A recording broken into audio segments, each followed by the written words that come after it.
Welcome. We are going to look at section 12.1, which is about sequences. A sequence is a list, and not only is a list, but it's a list in a certain order. The order of the numbers in the sequence actually matter. This is an example of a sequence. It happens to be the number of days in each month from January to August. And you can name each number or each element of the sequence by calling it something like a sub 1, meaning the first term of the sequence, and that would make a sub 1 31 here. A sub 2 would be the second term, which would be 28. A sub 8 would be the eighth term, and the eighth term, 1, 2, 3, 4, 5, 6, 7, 8, the eighth term would be 31. If you look at this sequence right here, the first term is 5, b sub 2 is 10, b sub 3 would be the third term, which is 15. You will notice in this particular case, if you take the number of the term, which is 2, and you multiply it by 5, that gives you the answer for what it's equal to. 3 times 5 is 15. 1 times 5 is 5. So when you can see some kind of formula or some kind of pattern like that, we say that we found the nth term. The nth term of this sequence would be 5 times n, because if you multiply the number on the bottom by 5, it always gives you the answer. It always gives you the value of it. So that we say the nth term is 5n. So for instance, we could try to find the nth term of this sequence. I recommend you pause the video and see if you can find it, and then start the video again and see if you're right. Well, the nth term for this one would be n plus 1, because a sub 1 is 2, and a sub 2 is 3, and a sub 3 is 4, and so on. And you'll notice in each case, if you take the number of the term and you add 1 to it, you get the actual value of the term. So the nth term, a sub n, is n plus 1. Now here we have a sequence where we're doing basically the opposite. We're given the formula for the nth term, and we're being asked to find the individual values. If you think you know how to do that, pause the video and try it, and then restart the video. So x sub 1 is the first term. It's the term where n equals 1, and if you do 1 squared minus 3, you get negative 2. X sub 2 is what you get by putting 2 in for n, so you get 2 squared minus 3, and that is 1. X sub 3 is what you get by plugging 3 in for n, and that would be 3 squared minus 3, and that would be 6. And there's various ways to write this kind of thing. If you want to write this, that's one way to explain that x sub n is equal to n to the squared minus 3. Another way is to put both sides of it in braces. Another way is just to leave off that part and just put the formula in braces. They all mean the same as this thing means. Then there's something called a recursive sequence. I think the best way to show you a recursive sequence is just to get started with it. So for this sequence, we are told that a sub 1 is 2. So we know a sub 1 is 2. Now we're being asked what a sub 2 is. Well, we know the formula for this sequence is a sub n equals 3a sub n minus 1 plus 1. So to figure out what a sub 2 is, we replace all the n's in that formula with 2.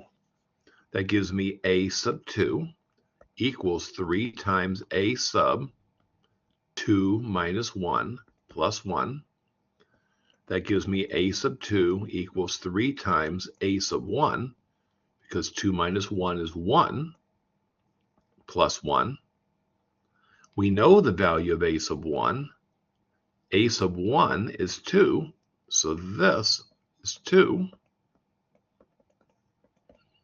And that tells me a sub 2 is equal to 6 plus 1 equals 7.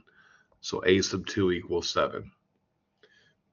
If you think you get the idea, pause the video and try to find a sub 3. So to find a sub 3, we're going to use this formula again. But this time we're going to plug 3 in for n. When we plug 3 in everywhere there for n, we're going to get the following. Give me a moment to erase all this stuff.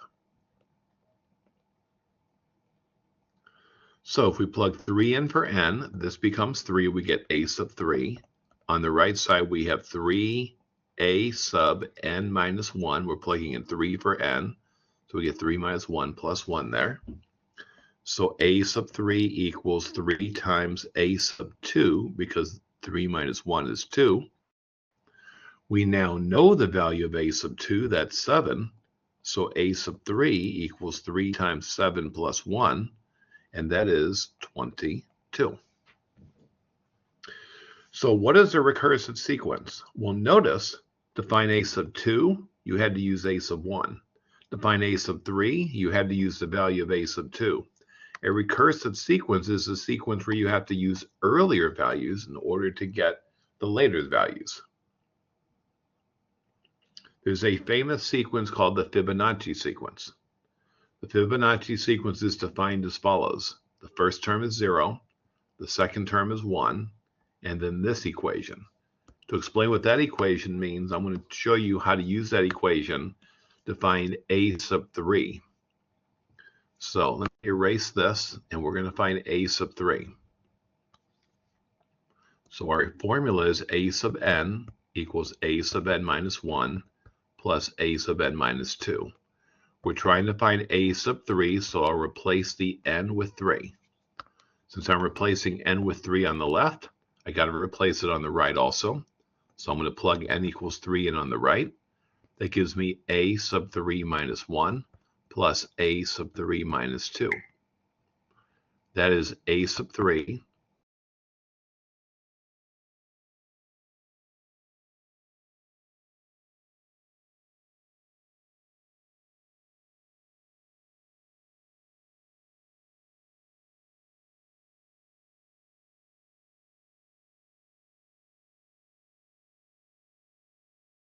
that would be 2.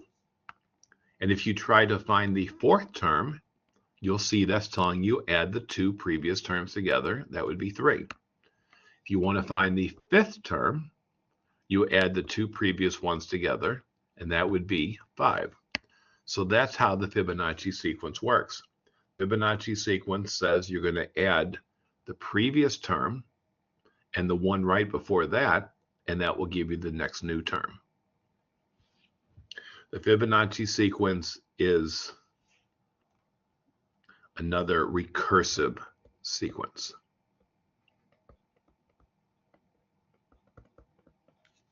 It's a recursive sequence because to get each value of the sequence, you have to use a value before that one. Then we have something called summation notation. This thing right here, that is the Greek letter sigma, and basically it's kind of like a big fat plus sign. Let me show you what I mean by that. What this notation is telling you to do is as follows. The summation means plus, so it's telling you to add something. It's telling you to add something where you plug in 1 for k, and then you go all the way up and plug in 4 for k. So you're going to plug 1 in for k, then you're going to plug 2 in for k, then you're going to plug 3 in for k, and then you're going to plug 4 in for k. You're going to put the answers to that on top of these lines. These are not fractions I'm making. These are not fractions. You're going to put the answers on top to all those things on the line. And what are you plugging k into? The formula. If you plug 1 into the formula, you get 3. If you plug 2 into our formula, you get 3 times 2, which is 6. If you plug 3 into that formula, you get 3 times 3, which is 9. If you plug 4 into that formula, you get 3 times 4, which is 12. So what this is telling us to do in the end is add the number 3 to the number 6, to the number 9, to the number 12, and that is going to be 30. So the answer is 30. So that's what that formula is, that's what that notation is telling you to do.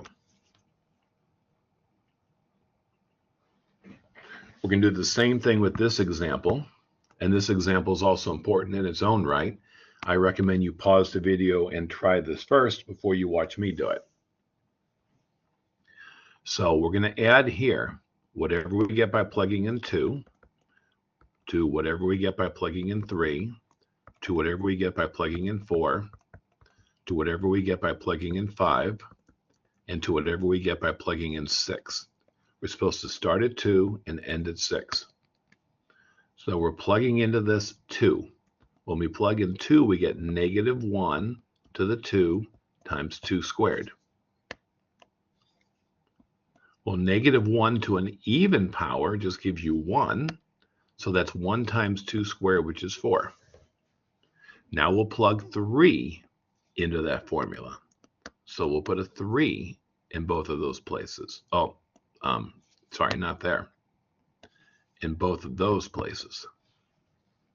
Because we're plugging in 3 for K. When we plug 3 in, we'll get negative 1 times 9. That is negative 9. Because when you raise negative 1 to an odd power, you get negative 1. When you plug 4 in, you will get negative 1 to the 4th times 4 squared. Negative 1 to an even power is just positive 1, and 4 squared is 16, so you get 16. And the next two would turn out to be negative 25, and the last one would be 36. And then you add all those values together. If you add all those values together, you will end up with 22. So that is the answer to that one. This third one is just a different way of writing the things we did before. Instead of putting the formula here, they're just telling you what the formula is. So this is just the same as saying the sum from 0 to n of 2 to the k. So if you plug 0 in, you get 1. If you plug 1 in, you get 2. If you plug 2 in, you get 4. If you plug 3 in, you get 8, and so on, all the way down to the last thing, which they're not putting a number there, they're just putting a variable, they're calling it n. So if you plug n into this thing, you will get 2 to the n. And that's all they're asking you to do. They're basically saying write down a formula for what you would get. So that's the answer to that one.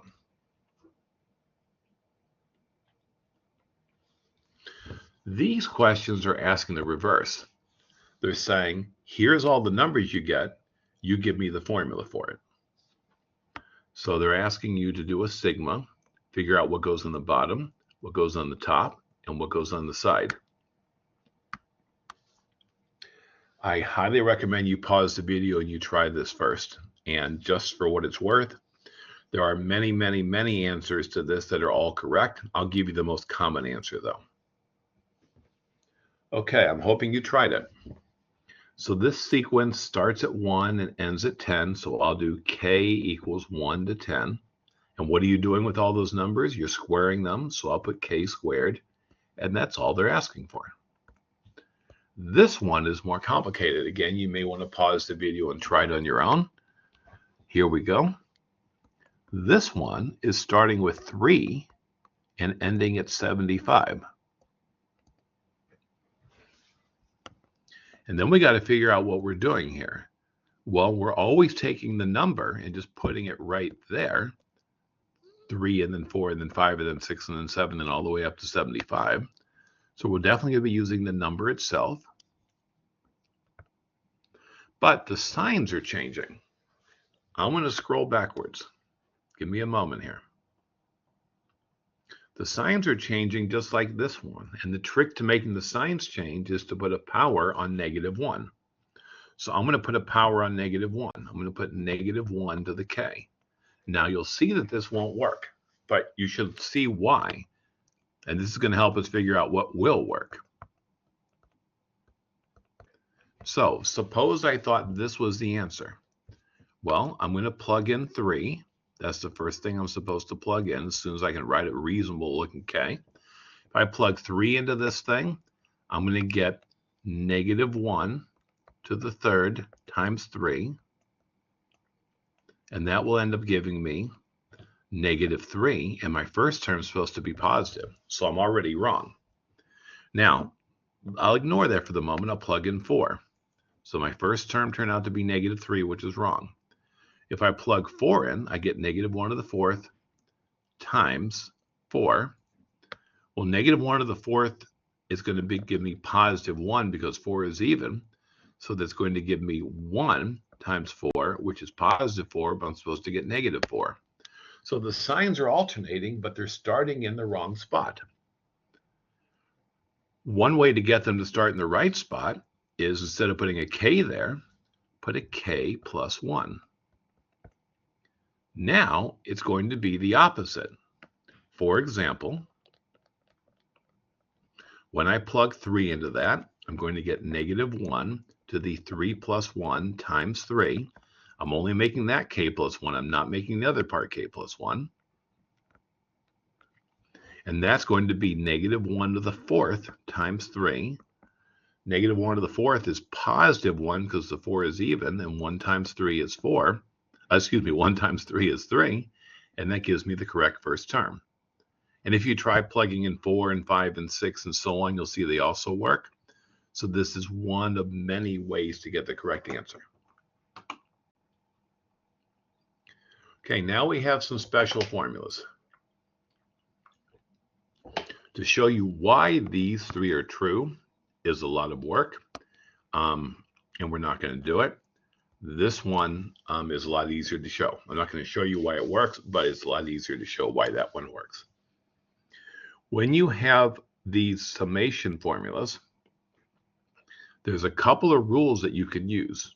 One is the addition-subtraction rule, and one is the product rule.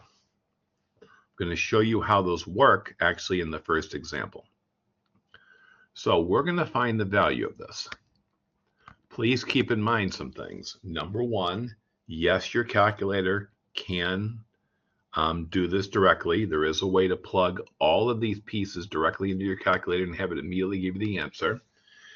And depending on what the semester is, maybe I'm allowing that, maybe I'm not allowing that, maybe I'll let you bring your calculator, but I'll put a question on the test where it really won't help you. So be sure you know how to do this by hand without the special keys on your calculator, unless you are told that you don't need that. So be sure you know how to do it by hand. Okay, here is what the rule above, I'm going to scroll backwards. The addition-subtraction rule says you can do. The addition-subtraction rule says, since there's a subtraction in here, you can split this up into K equals 1 to 10 of 3K minus, K equals 1 to 10 of 8. And then the other rule, the product rule, tells you that if you have a number multiplied by something in your formula, you can pull the number in front of the whole thing. So this part becomes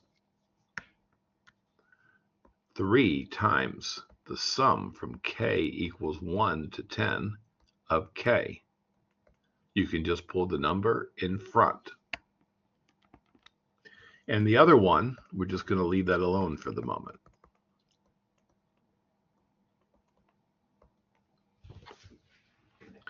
Now this right here in the box is an example of this formula, because what do I have? I have 1 on the bottom, I have a number on the top, and that's what this needs, a 1 on the bottom, a number on the top, and to the right I simply have the variable. According to this formula, this will always be equal to what you get by taking the number on the top, multiplying it by 1 more than itself, and dividing the whole thing by 2. So in our particular case, the number on top is 10.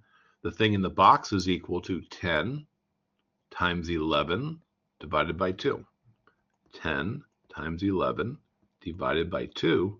And that whole thing is still being multiplied by 3. And on the other side, I get this. This is the other formula. This is the formula that said k equals 1 to n of c equals c times n.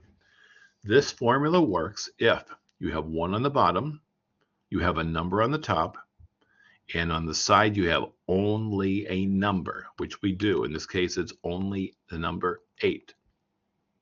And the rule says to get the answer, multiply these two together. So that will be 8 times 10. This is now equal to 3 times the 10 and the 2 cancel, giving me 5, so that's 55, minus 8 times 10, which is 80, and that is 165 minus 80, and that gives me 65 for the answer. Again, be sure that you know how to do this without using any special keys on your calculator. Excuse me, that's not 65, that's 85. 85, not 65. Okay, let's do the next one. For the next one, let's pretend there's a 1 down there. There is not, there's a 3, and we're going to have to figure out how to fix it. But for the moment, let's pretend there's a 1 down there. If there was a 1 down there, then you can use this formula. And the formula simply says, everywhere you see n, put the number that's on the top, because that's what n is. So if there was a 1 there, the answer would be, so the answer for k equals 1 would be n, which is 22, times n plus 1, which is 23, times 2 times n plus 1. So 2 times 22 plus 1, and that is 45. And that is all over 6. And then you throw that in your calculator and you get the answer. Let me put this in the calculator and see what I get. Get 22 times 23 times 45 divided by 6. So that is 3795. Again, that is not our final answer. And by the way, another way to do this calculation, 3 goes into 6 2 times, 3 goes into 45 15 times, 2 goes into 22 11 times. We could have multiplied 11 times 23 times 15. We would still get the right answer. So that is the answer if there was a 1 down there. But there wasn't. Now let's think about the original. Let's think about what we have at the moment. K equals 1 to 22 of k squared is equal to 1 squared plus 2 squared plus 3 squared plus 4 squared plus 5 squared, all the way down to 22 squared. We weren't supposed to do that. We were supposed to find the answer when we start at 3. We're only supposed to find this part. We found more than we were supposed to find. We found too much. How much was too much? 1 squared plus 2 squared. In other words, 1 plus 4, which is 5. We found 5 too much. So to get your final answer, you take the answer from the other one, you subtract the extra 5 you weren't supposed to add it, put it in there, and that gives you 3790. And that is the final answer for that question, 3790. Okay, now we're going to do the next one. For the next one, I'm going to use the 2 rules that we have. I'm going to again pretend that there is a 1 down there and not a 3. And then we'll come back with later on and fix things. But we'll pretend there's a 1, not a 3, because our formula has a 1 on the bottom. And we can't use the formula unless we have a 1 on the bottom. So first of all, I can split this up the way I showed you earlier. It becomes 22 over, oops. Well, let me say it actually correctly. It becomes k equals 1 to 22 of 4k cubed plus k equals 1 to 22 of just the number 5. And then this part, you can take the 4 in front using the other rule, and it gives you 4 times the sum k equals 1 to 22 of k to the third plus the sum from k equals 1 to 22 of the number 5. And now the thing in the box, here's the box, matches this. We have k equals 1, we have a number, and on the right side we have k to the third.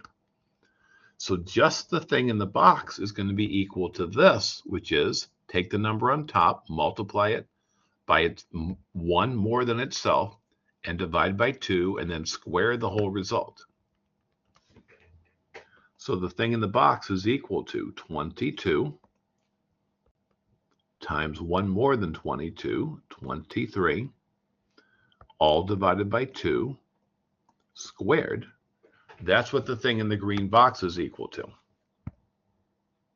We're still supposed to multiply that by 4, and we're still supposed to add this to that. And this is the formula I told you about earlier, the sum from k equals 1 to n of c. And the answer to that is simply c times n. So the answer to this one is 5 times 22, which is 110.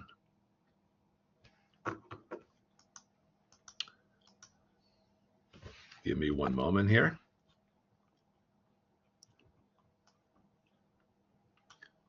I need a little more room. Okay. So this is equal to 4 times. For this one here, I can cancel the 2 and make that an 11. And then I'll figure out what that's equal to. So that's 11 times 23. And then square that answer. So this is 64,009 plus 110. And then I will compute that whole thing. And that is 256,146. Now that's almost our answer. That is the answer to the problem if we had a 1 on the bottom. But we didn't have a 1 on the bottom. We had a 3 on the bottom. So I think I'm going to copy this problem down.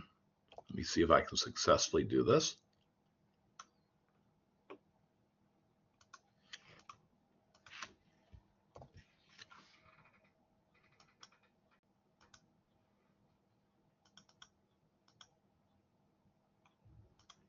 Give me one moment. Sorry about this. Oh, it's not working out well at all.